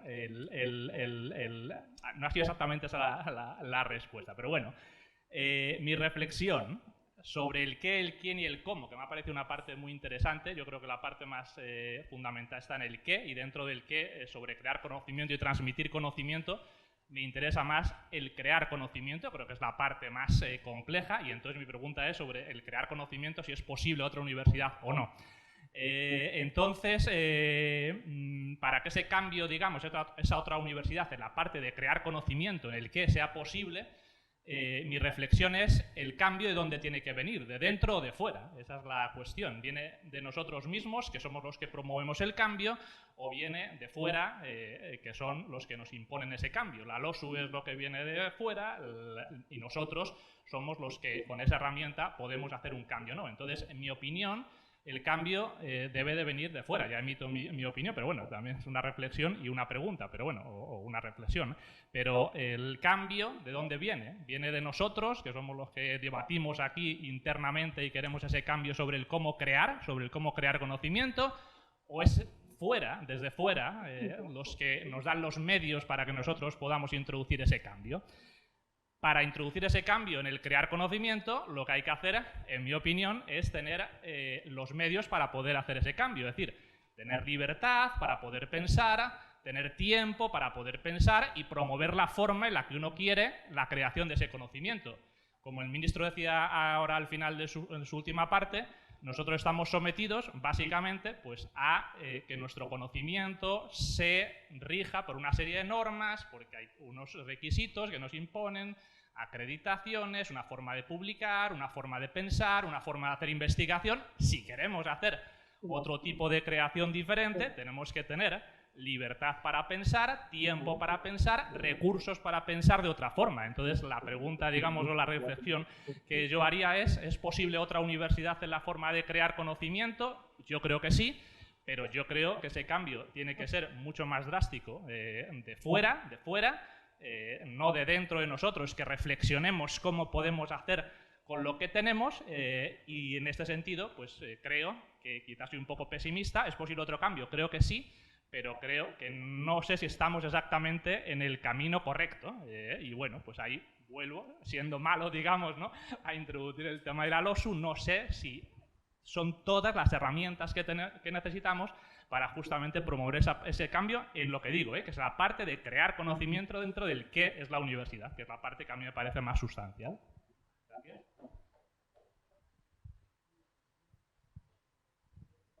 Sí, dos cuestiones. Cuando lees la declaración de objetivos del CAMU, del Consejo Asesor Municipal de Universidades de Barcelona, te das cuenta que está conceptualizada con una gran precisión cuáles son los términos de la relación entre las entidades municipales y las universidades. Me gustaría saber cuál ha sido el resultado de esta institución, ¿no? Y me gustaría saber por qué yo, por lo menos, no he sabido encontrar en la LOSU una referencia que me recuerde a un proyecto que considero que es esencial, ¿no? De vincular el territorio, la ciudad, la universidad de una manera vertebrada a la universidad, ¿no?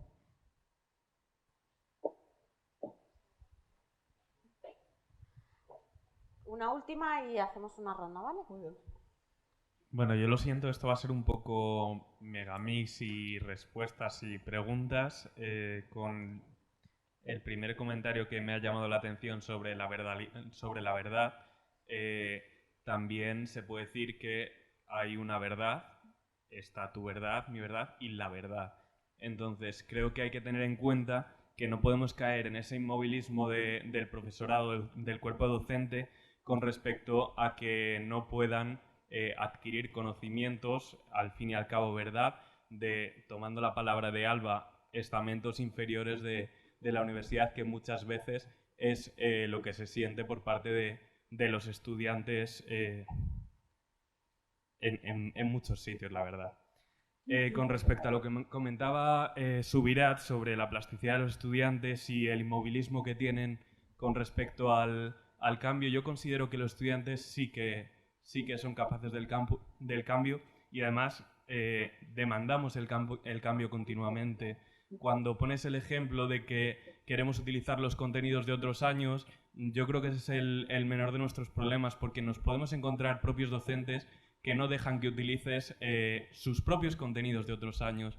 Entonces, también hay que plantearse que estamos siguiendo una titulación que tiene unos criterios de calidad por distintos organismos que tampoco posibilitan ese cambio tan fluido como querríamos esperar de una universidad.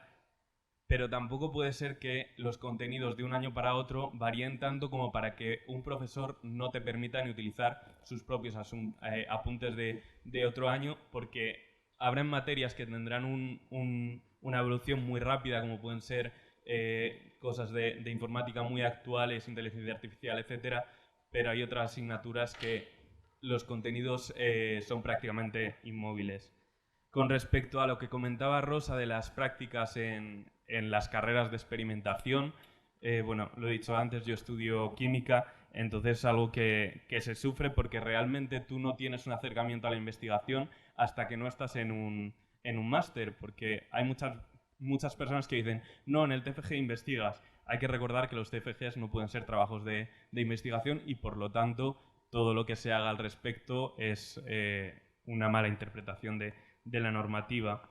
Con respecto a lo que se comentaba de la LOSU, creo que ahora el deber recae en las propias universidades, y esto sí que me gustaría que cayese más en debate, de adaptar esas normativas, porque al final la LOSU se ha vendido como una ley de mínimos bastante necesaria, pero que deja muchos cabos sueltos, como también lo ha dejado la Ley de Convivencia Universitaria con respecto a la graduación y tipificación de nuevas sanciones que al final han supuesto un quebradero de cabeza para las universidades. Bueno, yo creo que ha habido un pool, casi todas van para Joan. Yo solo digo, Mario, que yo empiezo mi clase diciendo que la verdad no existe.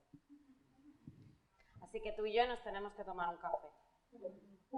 Porque desde mi punto de vista, la verdad no existe. Hay una construcción de esa verdad dependiendo de dónde te sitúes, cómo te sitúes, y que en cualquier caso no estamos hablando de una reproducción de una verdad preexistente, sino de la construcción de soluciones a problemas que van surgiendo. Si no tenemos capacidad de generar nuevos conocimientos, pues cerramos el chiringuito. Pero no vamos a entrar en una conversación dialéctica sobre la verdad, salvo que queráis, que no sé si es la hora. Pero ya vamos a tenerla en la Facultad de Filosofía y Letras. Igual hacemos un debate masivo sobre la verdad y a ver a qué conclusión llegamos. Esteban, ¿quieres? Yo gano 2-3 minutos, aunque no lo necesita Joan, pero bueno, como él se la tiene que preparar bien. Sobre la relación profesor-estudiante, hay un libro maravilloso de Steiner que se llama Lecciones de Maestros, que yo creo que hace que ese tipo de relación sea una relación que a todos de alguna manera nos subyuga. Realmente hay maestros que te marcan la vida, donde hay una verdad que aparece de alguna forma como algo incuestionable, pero yo creo que quizá eso, al menos en los que venimos de las ciencias sociales, con el tiempo pierde brillo, al menos así es mi caso. No quiero entrar en otras ramas de ciencia más dura, donde obviamente hay cosas que creo que tienen difícil discusión. Probablemente la discusión pueda ir más en torno a determinadas actitudes, a determinados métodos, no tanto en cuanto a la sustancia de algo que, bueno, pues que los siglos pueden también retar ese conocimiento, pero que a día de hoy está asentado, ¿no? Siendo así, yo he de reconocer que también me siento más cómodo con una visión un poco más plural en ese sentido, porque los enfoques con los que trabajamos son con lo de los laboratorios sociales, donde intentamos co-crear conocimiento y donde a la gente que va a trabajar en esos laboratorios no le preguntamos de dónde vienen, ¿no? Entonces, es verdad que esa verdad entre todos que surge ahí, que no es una verdad de tipo científico, es una verdad que lo que permite es activar procesos sociales, porque el conocimiento en sí mismo yo creo que nos da la felicidad, creo que es muy útil, pero que su utilidad social proviene de ensuciarse en otra serie de procesos con otros agentes con los que hay que negociar si ese conocimiento es aceptado o no aceptado. La pandemia es uno de los casos más claros, ¿no? con el tema de las vacunas, ¿no? Entonces, bueno, ese tema. Luego, también me había apuntado aquí sobre cómo crear conocimiento. Bueno, quizás estaba formulado de manera un poco amplia, ¿no? Pero bueno, compartimos también facultad, así que yo ahí sí diría que obviamente la creación de conocimiento tiene que estar mediada por el exterior, si no, no tiene ningún sentido. Y esa mediación externa no es tanto que haya una ley que nos marque unas líneas o unas políticas estratégicas o cosas así, sino pues que fuera tenemos un entorno al que hay que dar respuesta. Y es ante ese entorno ante el cual nosotros tenemos que defender unos presupuestos, por ejemplo. Tenemos que defender que haya más inversión, no que haya menos inversión. Entonces, bueno, yo sí creo que no solamente en España, quizá aquí vamos con retraso en ese sentido, pero en Europa se han producido ya cambios muy importantes. Ahora, dentro de la estrategia de suelo saludable, que es una de las líneas clave que tiene la Comisión Europea, hay una convocatoria de Living Labs sobre tema de suelo. Estamos preparando uno de esos proyectos porque nosotros nos dedicamos a esos Living Labs, a esos procesos de co-creación, y se quieren montar en Europa 100 Living Labs. Ahora mismo se van a financiar 8, cada uno de ellos lleva 12 millones de euros detrás. O sea, la Comisión también está cambiando esas condiciones para generar conocimiento. Yo creo que sí hay posibilidades. Y también, sobre todo, hay posibilidades cuando hay algo que ya está garantizado, que es cuando ya te has estabilizado. Yo creo que a la gente que se va estabilizando, que es titular, incluso que llega a ser catedrático, habría que pedirle, mira, tómate como toman los estudiantes, ¿no?, en Reino Unido o Estados Unidos, un sandwich year, y dedícate a ver ahora cómo replanteas tu carrera. Lo que has conseguido ya está, el diseño hasta te lo puedes sacar hasta con cierta facilidad, digamos. Pero es el momento de decir, ya nada te sujeta, vamos a desafiarnos. Yo creo que ahí sí hay algo que deberíamos de usar un poco nuestra rebeldía, ¿no?, para ir cambiar las condiciones de generación de ese conocimiento. Porque ¿para qué queremos seguir acumulando papers? Bueno, sobre la primera parte del tema, sí, creo que Karl Popper se hizo famoso por incorporar la idea de falsabilidad, ¿no? O sea, sobre la base de que el conocimiento científico, ¿no?, avanza sobre la base de construir, ¿no?, hipótesis que falsean, ¿no?, conocimientos previos y de poderlo demostrar. Por lo tanto, la idea de verdad es un proceso en construcción permanente, digamos, ¿no? Otra cosa son las evidencias, ¿no? Yo creo que en políticas públicas trabajamos con 3 conceptos distintos que son evidencias, argumentos y persuasión. Lo que es importante en política es la persuasión. Si solamente utilizas argumentos y persuasión, esto lo llamaría yo demagogia. Pero si incorporas evidencias para construir buenos argumentos, entonces estás trabajando en una labor, digamos, de persuasión que tiene bases científicas más sólidas que si no lo haces. Hemos tenido debates últimamente que son, digamos, de argumentos y persuasión, ¿no? Y las evidencias parecía que no fueran los importantes, ¿no?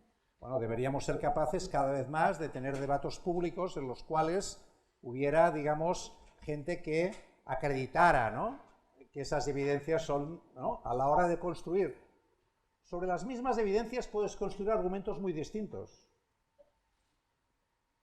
Por lo tanto, lo que no es discutible es la evidencia, pero sí la selección de las evidencias también es discutible. Claro, cuando la Unión Europea, fíjate, hizo la Directiva Europea del Agua, dijo que los procesos de definición sobre digamos, el nivel de polución de las aguas de los ríos de toda Europa tenía que hacerse a través de un proceso participativo. Los ingenieros estaban escandalizados pensando que cómo podía hacerse un proceso participativo sobre analizar si las aguas estaban contaminadas o no. ¿Por qué lo hizo la Unión Europea? Porque pensó seguramente que si conseguía incorporar a todos los agentes en el proceso de definición sobre el grado de contaminación de las aguas, el proceso de implementación de las medidas que se tenían que tomar para corregirlo sería más fácil que si solamente a la hora de medir la contaminación lo hacían los ingenieros sin contar con los agricultores, con los pescadores, con los que utilizaban el agua. Entonces, el proceso participativo tenía que ver, ¿no?, tenía que ver con la hipótesis de que hay saberes distintos también a la hora de imaginar dónde tienes que tomar las medidas del agua para que ver si están contaminadas, en qué momento del año, porque no cada año el río baja con los mismos contaminantes que otras épocas del año. Por lo tanto, al final, incluso las evidencias sobre la contaminación de los ríos formaban parte de un cierto proceso. Yo me acuerdo que cuando yo planteé este tema y lo expliqué a la Agencia Catalana del Agua para explicarles el porqué del proceso participativo, un ingeniero me dijo: bueno, esto es como si a la hora de empezar una operación a corazón abierto, el cirujano dijera: a ver, familia, ¿por dónde empiezo? Vamos a hacer una asamblea. Estaba intentando ridiculizar algo que no tenía, digamos, una base de ridiculización, ¿no? Porque evidentemente partía de la hipótesis de que si querías transformar la realidad, necesitabas una construcción más colectiva de la verdad construida entre todos para que esto pudiera generar procesos de cambio mejores, ¿no? Por lo tanto, es verdad lo que dices tú, de que no cualquier cosa forma parte de la verdad, pero la idea de que estamos construyendo en clase un proceso de construcción colectiva de lo que entendemos por verdad es positivo, porque ese proceso de descubrimiento también es significativo, lo cual no quiere decir relativizar todo. Yo creo que ese equilibrio, ¿no?, entre cómo el profesor puede llegar a ser capaz de transmitir algo que quiere transmitir, que considera que es básico que sus alumnos sepan sobre esta cuestión, no sea solamente un proceso de transmisión jerárquica, ¿no?, sino que pueda tener un proceso también de descubrimiento. Seguramente, si uno mira La lengua de las mariposas, aquella película fantástica de Fernando Fernán Gómez, ¿no?, y vea al profesor en aquella escuela, ¿no?, pequeña, rural de Asturias, creo recordar, los alumnos que llegaban a esa escuela, para ellos entrar en aquella escuela se le abrían todas las ventanas del conocimiento. Ahora tengo dudas de si al entrar en clase, algunos alumnos cuando entran en nuestras aulas tienen la sensación de que se les cierran todas las ventanas. Entonces, ¿cómo podemos, ¿no?, trabajar en un entorno muy distinto al que tenía Fernando Fernán Gómez en Asturias en los años 30, del que tenemos ahora 100 años después, ¿no?, y cómo somos capaces de seguir siendo tan potentes como fue Fernando Fernán Gómez en su clase, y al mismo tiempo aprovechamos también la existencia de conocimientos externos que nos puedan ayudar a cambiar, ¿no? Bueno, esa es una reflexión que quería hacer. Sobre el tema de si el cambio por dónde viene, la LOSU parte de una hipótesis que ya sabéis que es compleja, ¿no? Es decir, las competencias de las universidades dependen de las comunidades autónomas, dependen del Estado, hay la autonomía de las universidades, estamos en Europa. Por lo tanto, hay una cierta complejidad a la hora de presentar este tema, ¿no? Entonces, yo creo que la ley lo que intenta es, digamos, potenciar cambios, pero dejando una parte muy importante de esa responsabilidad a la propia universidad. Creo que esa es un poco la hipótesis. Hay un artículo de la LOSU que ha creado cierta, digamos, expectación, o que dice que las universidades se organizan por facultades de departamentos o no. Entonces la gente ha dicho, bueno, pero esto... Claro, pero es que, claro, de las 50 alianzas de universidades europeas que hay ahora en Europa, que forman parte de la idea de universidades europeas, hay 41 universidades que forman parte de esas alianzas, 37 públicas, 34 públicas y 7 privadas. Si uno mira, cada universidad mira cómo están organizadas las universidades de su alianza, comprobará, a lo mejor con sorpresa, que no hay ni facultades ni departamentos. Y estamos hablando de construir universidades europeas que tienen grados de 3 años y no de 4, que a lo mejor no tienen facultades, a lo mejor no tienen departamentos, a lo mejor tienen estructuras de investigación interdepartamentales. Entonces, hemos de ser conscientes de que estamos hablando de dar un estatus legal a las alianzas europeas, de hacer títulos propios, de que tengan, ¿no?, movilidad general de profesores y estudiantes en pocos años, y esto es un proceso que no se va a parar, porque forma parte del núcleo duro de las políticas europeas. La política europea ya no es política internacional, es política interior. Por lo tanto, seguramente estamos dando más clases de las que deberíamos, estamos haciendo, digamos, ¿no? Si miramos Europa veremos que tenemos algunos problemas de encaje y esas universidades han de ser capaces de ponerse al día. Las que quieran seguir haciéndolo como lo estaban haciendo, que lo hagan como lo estaban haciendo. Las que quieran cambiar, que lo hagan y tienen los medios para poder cambiarlo. Por lo tanto, el cambio, no te preocupes que viene de fuera. Viene de fuera. La Universidad de León está pactando con Microsoft todo un sistema de microcredenciales que Microsoft necesita incorporar y que la Universidad de León va a poder construir. Hay 50 millones de euros para que empezar el 1 de enero del 2004, ¿no?, 1000 programas de microcredenciales para que en 2 años haya un cambio para generar sistemas distintos, ¿no?, de cursos de corta duración para personas que hayan estado en la universidad y que no hayan estado en la universidad. El cambio está viniendo de fuera y la universidad tiene todas las capacidades para poder estar en ese cambio, ¿no? Pero evidentemente, digamos, no será lo único. Sobre el tercer tema, el que planteabas tú de tema de territorio de Barcelona y tal. Mi experiencia como teniente de alcalde del Ayuntamiento de Barcelona en educación, cultura, ciencia y comunidad fue muy importante para generar, yo creo que por primera vez existía una concejalía en un ayuntamiento de España que tuviera una concejalía que hablaba de ciencia. Evidentemente no es una competencia del Ayuntamiento de Barcelona, es una incumbencia. Pero es muy extraño que un ayuntamiento como el de Barcelona o como el de Madrid no tenga, digamos, una política científica, porque es evidente, ¿no?, que la Universidad de Granada, la Universidad de Sevilla son importantísimas en su ciudad. Pues la ciudad de Granada y la ciudad de Sevilla tendría que tener una concejalía que hiciera política científica y que utilizara el potencial científico de la universidad para los retos urbanos. Nosotros hicimos una convocatoria de 1 millón de euros que pagó la mitad del Ayuntamiento de Barcelona, la mitad de la Caixa, para hacer convocatoria de proyectos de investigación de retos urbanos, donde se presentaron todo tipo de equipos de investigación. Yo creo que la LOSU hice una ponencia en Benicàssim hace muy pocas semanas, ¿no?, en una sesión que organizó la CRUE, que se llamaba Universidad y Territorio, donde marqué todos los puntos de la LOSU donde habla de la implicación local de las universidades. Por lo tanto, hay una reflexión sobre ello.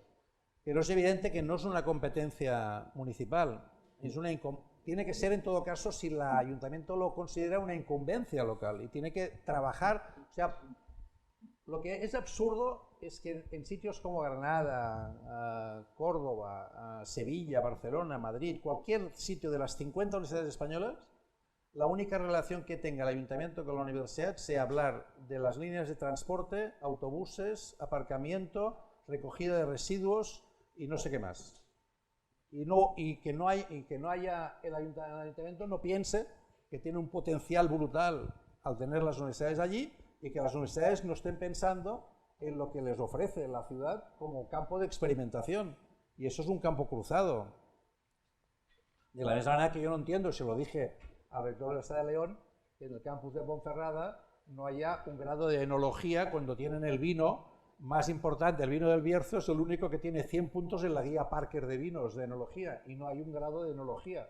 Pues evidentemente la Universidad de León, el campus de Ponferrada, tendría que tener un grado de enología, porque es evidente, ¿no?, que la relación entre lo que ocurre en la ciudad y lo que ocurre en la universidad es importante. Esto no quiere decir que no tenga que tener otros grados, pero también aquellos que son significativos en el ámbito, ¿no? Sobre los estudiantes, ¿no?, que comentabas, yo creo que mi experiencia en los 47 años de profesor universitario ha sido que hay todo tipo de estudiantes. Los hay conservadores, innovadores, los que tienen ganas de cambiar, los que no tienen ganas de cambiar, y depende de la capacidad, digamos, de los acuerdos que puedas llegar con ellos, ¿no?, de un cierto equilibrio, para que pueda producirse cambios muy importantes en esa línea, ¿no? Pero se han de dar oportunidades para que los que sean más innovadores arrastren a los que puedan ser más conservadores, ¿no? Y eso sí que se puede generar, y es una dinámica que yo creo que es positiva, ¿no? Bueno, Alfredo, bienvenido. ¿Qué te ha pasado?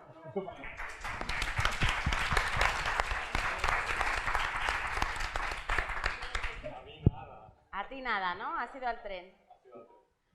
Bueno, yo creo que si os parece, igual te parece un asalto, si te hacemos 3 preguntas rápido y tú nos contestas, pero igual mañana conseguimos incorporarte en algún otro momento, ¿vale? De la discusión, hemos tenido una discusión esta mañana sobre los problemas que perciben los estudiantes, sobre esos cambios entre sus expectativas y la realidad cuando llegan a la universidad.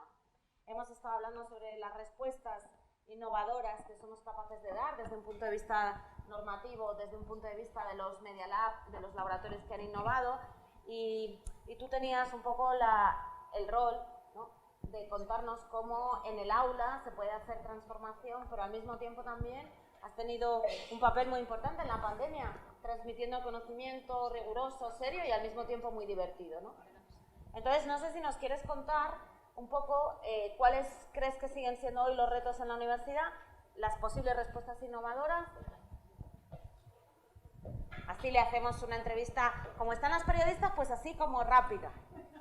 Bueno, retos hay muchísimos y seguro que habéis abordado probablemente unos cuantos de ellos. Así por hablar de 3, uno a nivel de estudiantes, otro a nivel de profesorado y otro a nivel institucional, te diría, los estudiantes tienen que realmente implicarse en querer aprender, querer conocer y no en querer aprobar exclusivamente, que es una tendencia muy habitual y sigue siendo hoy en día en las aulas. Los profesores tienen que saber que no son el centro del universo, no son el centro del conocimiento, que todo lo sabe y que su rol no es tanto el ser un maestro, sino ser un guía, un tutor. Tenemos que tener la humildad de saber que no hemos nacido para saber comunicar. La inmensa mayoría de los profesores no saben comunicar, no saben dar clase porque no se nos ha formado para ello. Ahora se ha incorporado en la LOSU la formación obligatoria para los profesores nuevos, pero los que llevan 20 años siguen sin saber comunicar y sin saber enseñar. Entonces, ha sido una cosa de motivación personal el que un profesor haga cursos de formación o se meta en equipos de innovación docente. Si no lo ha querido hacer, la universidad no le ha obligado. Y esta es la parte fundamental que yo le echo la culpa a la universidad y a los que legislan sobre la universidad. La docencia es la hermana pobre. Sigue siendo la hermana pobre y el profesor vive y progresa y cobra más por cuanto más investigación haga, independientemente además de la calidad de esa investigación. Tiene que tener artículos en determinadas revistas y por eso cobra. Y eso es bastante exigente, los famosos sexenios son bastante exigentes. Mientras que un quinquenio docente, si no lo superas, tienes mecanismos dentro de tu propia universidad para superarlo. Quiero decir, hay que ponerle más carne al asador en que la docencia para el profesor sea importante. Hay universidades en el extranjero que tienen asumido una dualidad en el profesorado, o sea que no todos los profesores tenemos que hacer todo. Hay profesores que están más volcados a la investigación y menos a la docencia, y viceversa, hay profesores más volcados a la docencia y menos a la investigación, y están en el equipo. Ese concepto aquí no existe y deberíamos intentar caminar hacia ese tipo de equipos docentes en los que unos se dediquen más a un ámbito y otros a otros. No podemos ser perfectos en la docencia, en la investigación, en la gestión o en la comunicación del conocimiento. Muy bien, pues le vamos a dar más lugar después, en algún momento. No sé si queréis alguna pregunta más. Tenemos 10 minutos. Venga, Sara.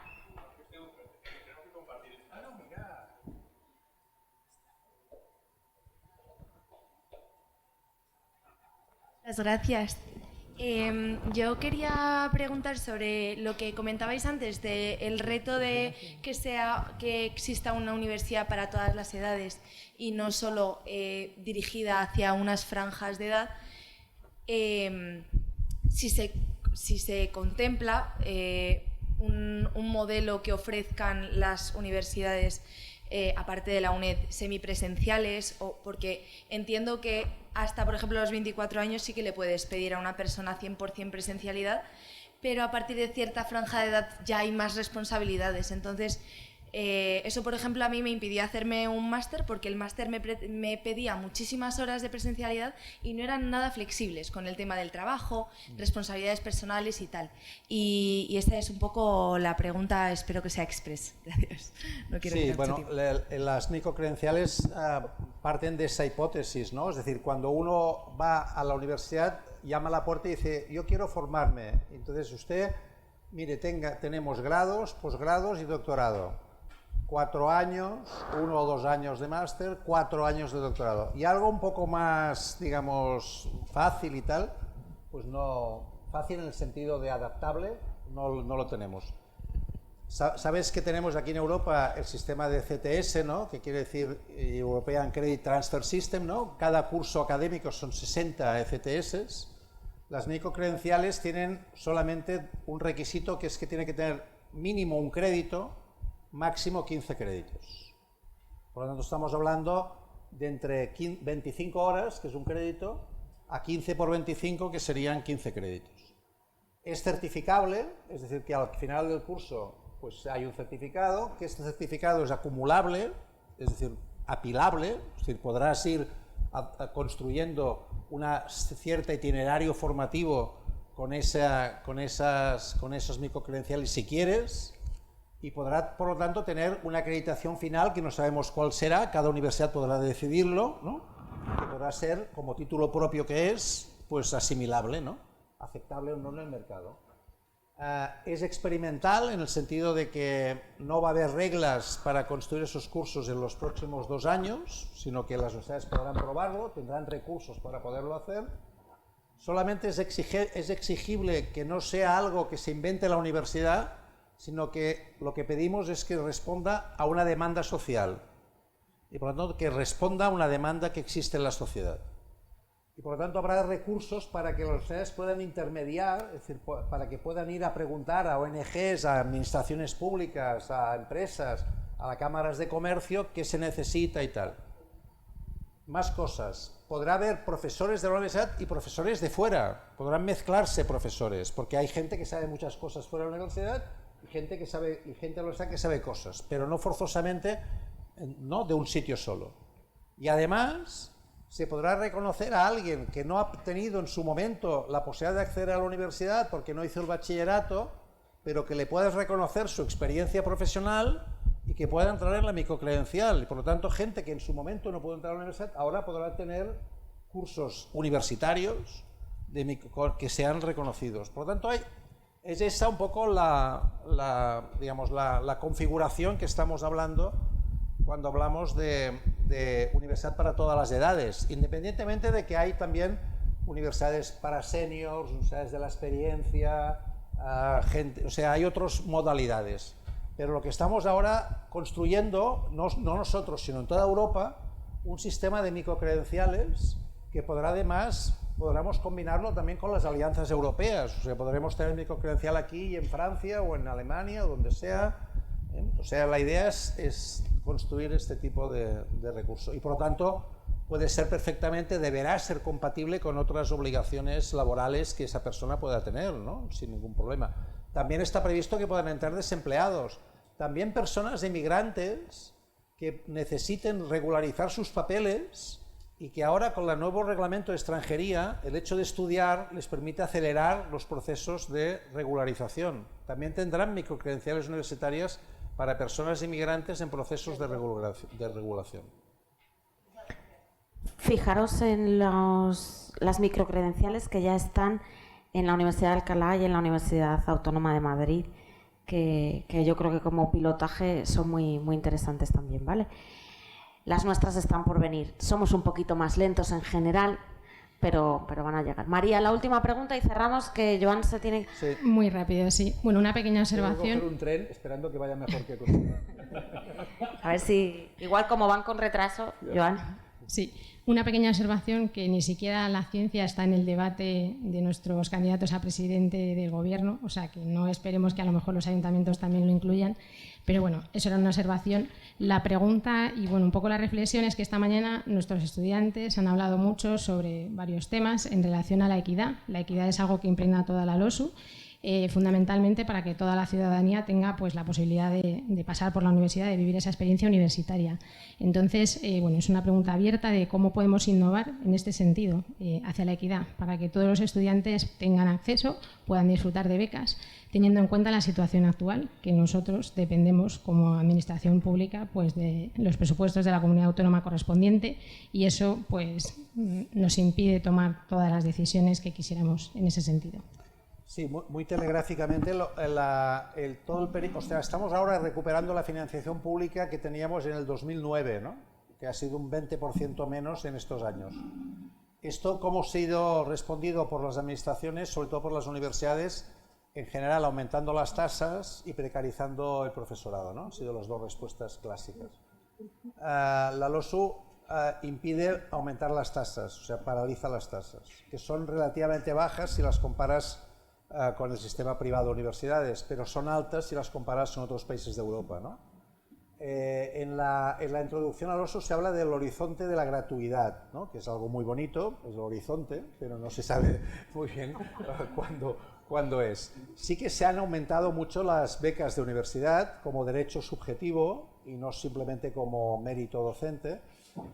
Ahora más o menos 1 de cada 4 estudiantes tiene beca en la universidad, pero sigue siendo verdad, en el análisis de abandono que hemos hecho, de abandono universitario, que es un 18%, pero a las personas que proceden de familias con menos ingresos, ese porcentaje llega al 45%. Por lo tanto, hay un problema de equidad en el acceso y que sobre todo perjudica a las personas que vienen de orígenes sociales más modestos, ¿no? El reto es aumentar, por un lado, las becas y reducir las tasas. Este es el doble juego.